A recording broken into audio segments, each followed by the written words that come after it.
आइए साथियों, आज हम सभी यहाँ पर एक बार पुनः एकत्रित हुए हैं और इस भाव से कि हम सबको सत्संग का पूर्ण रूपेण लाभ प्राप्त हो सके। साथियों, 5 दिवसीय पावन प्रज्ञा पुराण कथा के द्वितीय सत्र में हम सभी प्रवेश करने जा रहे हैं। आज के इस पावन स्वर्णिम अवसर में यहाँ पर आवाहित, पूजित, स्थापित देव शक्तियों को प्रणाम करते हुए परम पूज्य गुरुदेव परम वंदनीय माता जी की सूक्ष्म उपस्थिति में विद्यमान आप सभी देवतुल्य भाइयों, शक्ति स्वरूपा माताओं बहनों के हृदय में विराजमान परम पिता परमेश्वर को प्रणाम करते हुए हम सभी इस यात्रा का शुभारंभ करें। हमारे साथ एक बार जय घोष करेंगे। बोलिए परम पूज्य गुरुदेव की जय, बोलिए गायत्री माता की जय, बोलिए यज्ञ भगवान की जय, बोलिए आज के आनंद की जय, बोलिए बाबा विश्वनाथ की जय। नमः पार्वती पतये हर हर महादेव।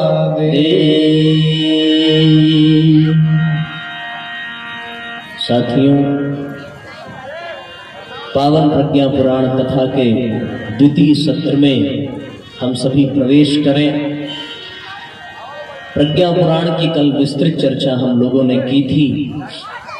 प्रज्ञा कहते हैं इस युग के अनुरूप प्रधान ज्ञान को, और ज्ञान तो सब बराबर ही रहता है, पर उस समस्त ज्ञान में जो ज्ञान हमारे लिए तत्क्षण उपयोगी हो जाए, लाभकारी हो जाए, सहयोगी बन जाए, जिस ज्ञान के कारण हमारा उद्धार हो जाए, वो ज्ञान फिर प्रधान हो जाता है। मनुष्य सब बराबर है, पर आपने जिसको चयन करके सबसे आगे कर दिया वो आपके गांव का प्रधान हो गया। उसी तरीके से साथियों, समस्त दैवीय ज्ञान में, समस्त दिव्य ज्ञान में जो ज्ञान हमारे लिए बहुत सारगर्भित हो जाए, बहुत ही हमारे लिए सहयोगी हो जाए, जिस ज्ञान के कारण हमारे समस्त कष्ट और कषाय कलमश मिट जाएं, वो ज्ञान के सूत्र हमारे लिए प्रधान हो जाते हैं और उन सूत्रों को प्रधान ज्ञान, प्रधान सूत्र कहते हैं। प्रधान मतलब जो सब में श्रेष्ठ हो, जो सबसे ज्यादा उपयोगी हो, जो सबसे ज्यादा सहयोगी हो, जिसके प्राप्त हो जाने के बाद हमारा बल बढ़ जाए, ऐसे ज्ञान को प्रधान ज्ञान कहते हैं। तो साथियों, उन समस्त प्रधान ज्ञान के प्रधान सूत्रों का जो संकलन है, जो समुच्चय है, जिसे परम पूज्य गुरुदेव ने संजोया और एकत्रित करके एक ग्रंथ के रूप में समर्पित कर दिया इस समाज कल्याण के लिए, उस ग्रंथ को इसलिए प्रधान ज्ञान के कारण प्रज्ञा कहा गया, प्रज्ञा पुराण कहा गया, और इसलिए इसको प्रज्ञा पुराण के नाम से जाना जाने लगा। आज हम सभी इसी पावन प्रज्ञा पुराण कथा का श्रवण पान करेंगे, जिसमें ज्ञान की प्रधानता है। और प्रधानता इसलिए नहीं कि कोई नई बात है, बस आज इस समय के, इस युग के अनुरूप जो व्यवहारिक है, जो सारगर्भित है, उसको इसमें सम्मिलित किया गया है और तर्क, तथ्य, प्रमाण और वैज्ञानिक दृष्टिकोण के आधार पर जिसको प्रतिपादित किया गया है, उस ज्ञान को प्रधान ज्ञान कहा गया और ऐसे सूत्रों को प्रज्ञा पुराण में पिरोया गया। इसलिए प्रज्ञा पुराण हम सब के लिए बहुत ही विशेष हो जाता है, हम सब के लिए बहुत ही आनंददायक हो जाता है। साथियों, यदि हम तुलनात्मक दृष्टि से देखें तो श्रीमद् भागवत की भी कथा होती है, राम कथा भी होती है, शिव पुराण भी होता है, अन्य आदि पुराणों की कथाएं होती हैं। आप सबने समय समय पर सुनी भी होंगी, लेकिन उनमें प्रज्ञा पुराण क्यों विशेष है, इस पर हमें चिंतन करने की आवश्यकता है। यदि हम गहराई से देखें तो यदि हमें अपने मृत्यु को सुंदर बनाना हो तो भागवत सुनना चाहिए। भागवत मौत को सुंदर बनाती है। महाराज परीक्षित की मृत्यु को मिलन बना दिया भागवत ने, परमात्मा से मिलन करा दिया भागवत ने, उसमें मृत्यु की बातें आती हैं। राम कथा को जब हम सुनते हैं तो राम कथा मृत्यु को नहीं, राम कथा जीवन को सुंदर बनाती है, परिवार को सुंदर बनाती है। जीवन के स्वर्णिम सूत्र राम कथा में मिल जाते हैं। तो मृत्यु के सूत्र मिलते हैं भागवत में, जीवन के स्वर्णिम सूत्र मिलते हैं राम कथा में। लेकिन साथियों, जीवन जीने की कला का जो व्यवहारिक पक्ष है, सैद्धांतिक पक्ष नहीं, सैद्धांतिक पक्ष कुछ और होता है, लेकिन इनका जो व्यवहारिक पक्ष है वो साथियों पावन प्रज्ञा पुराण कथा में ही मिलता है। एक विशेष बात यह है, भागवत में भगवान कृष्ण की कथा आती है, रामायण में राम की कथा आती है, और परम पूज्य गुरुदेव के और पावन प्रज्ञा पुराण कथा में परम पूज्य गुरुदेव के जीवन का प्रतिपादन मिलता है। भागवत में भगवान कृष्ण ने जो कथा उनमें आती है, उसमें भगवान कृष्ण ने जो कहा वो किया नहीं, जो किया वो कहा नहीं, उसमें अंतर आ जाता है ना। उसमें कहा अर्जुन को युद्ध करो, और खुद रण छोड़कर भागने की भी स्थिति भगवान ने वहां पर दिखाई है। एक तरफ द्रौपदी के चीर बचाए हैं तो दूसरी तरफ गोपियों का चीर हरण भी किया है। एक तरफ गीता के सूत्रों का प्रतिपादन किया है तो दूसरी तरफ माखन चोरी की भी लीला की है। इसलिए कथनी करने में वहां भगवान ने समय और परिस्थिति के अनुसार व्यवहार किया है। ये तो भागवत की स्थिति हो जाती है। राम कथा में आप देखें तो राम कथा में भगवान ने करके दिखाया है, कहीं कुछ कहा नहीं है, कहीं न कोई गीता का सूत्र दिया, कहीं न कोई प्रवचन दिया, कहीं न कोई संदेश दिया, सिर्फ किया है। पर आज दुनिया सिर्फ करने वाले की नहीं सुनती और सिर्फ कहने वाले की नहीं सुनती। इसलिए प्रज्ञा पुराण की जरूरत पड़ गई भैया, क्योंकि प्रज्ञा पुराण में जो बातें परम पूज्य गुरुदेव ने लिखी हैं, उन बातों को गुरुजी ने अपने जीवन से उदाहरण के रूप में प्रस्तुत भी किया है और कहा भी है।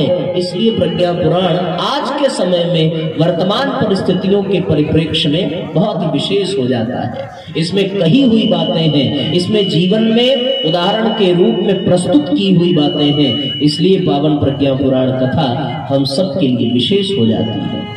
तो आइए साथियों, हम लोग कथा में प्रवेश करें और भाव से गुनगुनाते हुए, भाव से तालियां बजाते हुए एक साथ दोहराते चलेंगे।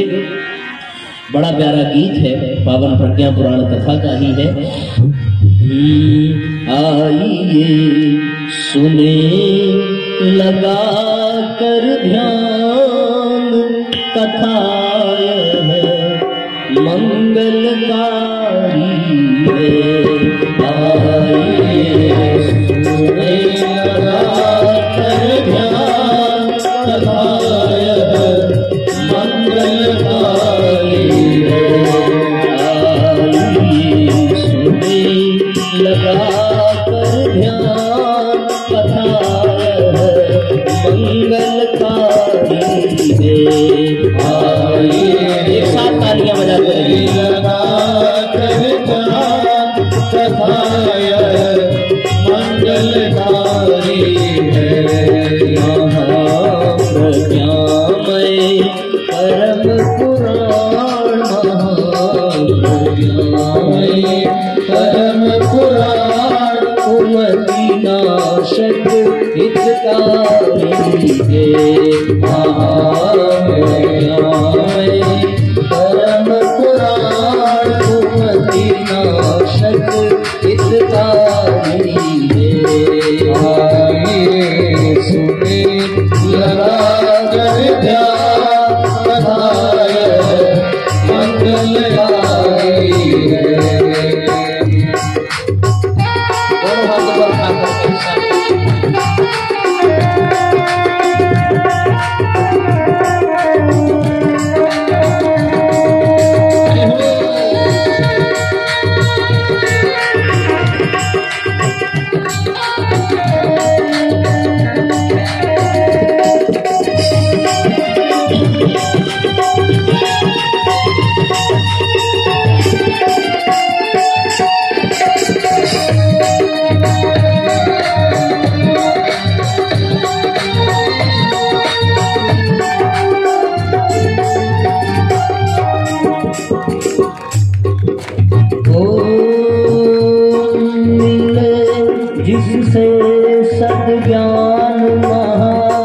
करे जो दूर हो अज्ञान,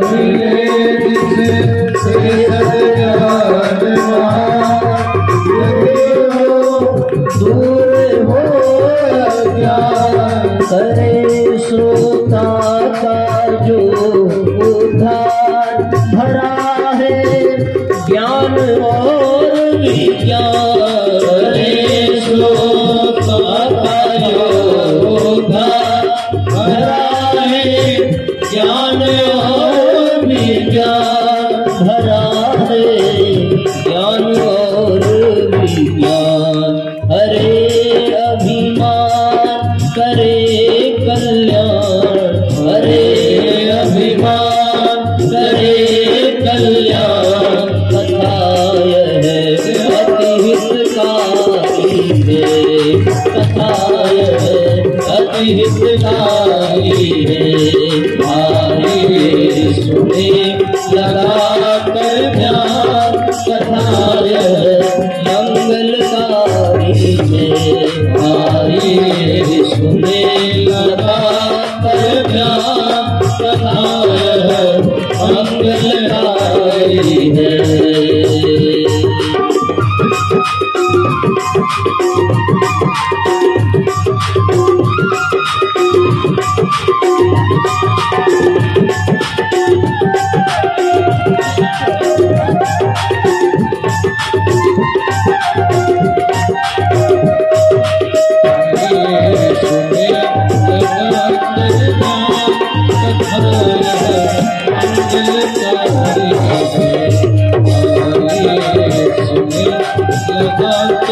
दोनों हाथ एक साथ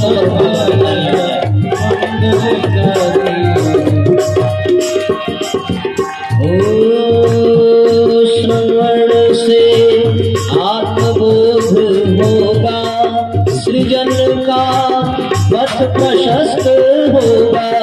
श्रवण से आत्मबोध होगा, सृजन का पथ प्रशस्त होगा। हृदय में भक्ति भाव होगा, भ्रमों का जाल नष्ट होगा। हृदय में भक्ति भाव होगा, भ्रमों का जाल नष्ट होगा।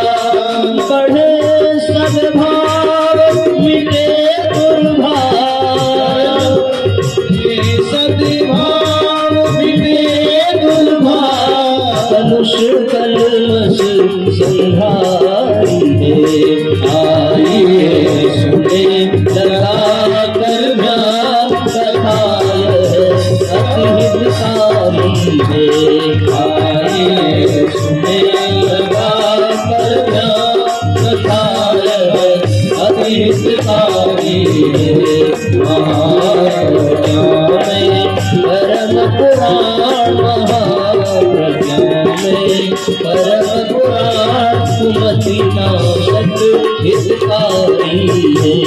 कुमति नाशक हितकारी है, कुमति नाशक हितकारी है, कुमति नाशक हितकारी। बोले प्रज्ञा पुराण भगवान की।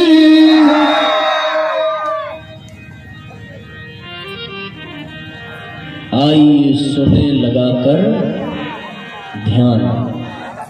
चाहिए था ना इसमें, आइए सुने लगाकर कान। कान से सुनना नहीं है, ध्यान से मन से सुनना है। तो आइए सुने लगाकर ध्यान, कथा यह मंगलकारी है, कुमति नाशक हितकारी है। हमारी दुर्बुद्धि का विनाश करने वाली है, हमारे भीतर सद्बुद्धि को जगाने वाली है, हमारा कल्याण करने वाली है। वास्तव में साथियों, ये कथा में विशेषता होती है और कथा में वो शक्ति होती है, वो सामर्थ्य होती है कि उसका सानिध्य पाने के पश्चात व्यक्ति के भीतर की दुर्बुद्धि का नाश हो जाता है, व्यक्ति के भीतर की सद्बुद्धि जागृत होती है, उसके भीतर का असुरत्व मिट जाता है और देवत्व जागृत हो जाता है। इसलिए सत्संग का बड़ा ही विशेष महत्व है। जिसके जीवन में सत्संग आ जाता है, जिसके जीवन में कथा आ जाती है, निस्संदेह उसकी व्यथा मिटती है। ऐसे एक नहीं अनेकों उदाहरण हैं। ये बात सिर्फ कहने की नहीं है, ये सिर्फ किसी हिंदी फिल्म का डायलॉग नहीं है कि कथा से व्यथा मिट जाती है। ये सच्चाई है कि कथा से व्यथा अवश्य मिट जाती है। कल हमने बताया था ना कि किस तरीके से कथा जो है हमारे रोगों का इलाज करती है, किस तरीके से कथा में हमारा ऑपरेशन होता है, किस तरीके से कथा में शल्य क्रिया के माध्यम से हमारी व्यथाओं को मिटाया जाता है। तो ये सिर्फ कहने की बात नहीं है। और यहाँ पर उन रोगों को मिटाया जाता है जिसका इलाज कहीं नहीं है।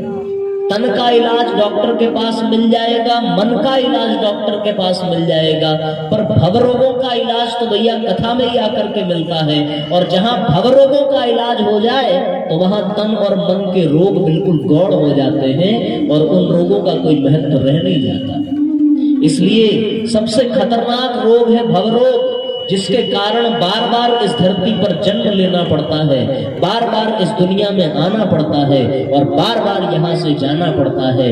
ये जो चक्र चल रहा है जन्म मरण का, ये जो चक्र चल रहा है प्रारब्ध का, कर्म फल के सिद्धांत का, ये सारी चीजें साथियों सिर्फ इसलिए है कि जीवन में भवरोगों का बोलबाला है और भवरोगों को मिटाने का ही ये काम करती है कथाएं। भवरोगों को मिटाने का ही काम करते हैं ये सत्संग, भवरोगों को ही हटाने का काम करते हैं संतों के सानिध्य। और एक बार जिसने इसका पूरा लाभ ले लिया उसका जीवन धन्य बन जाता है।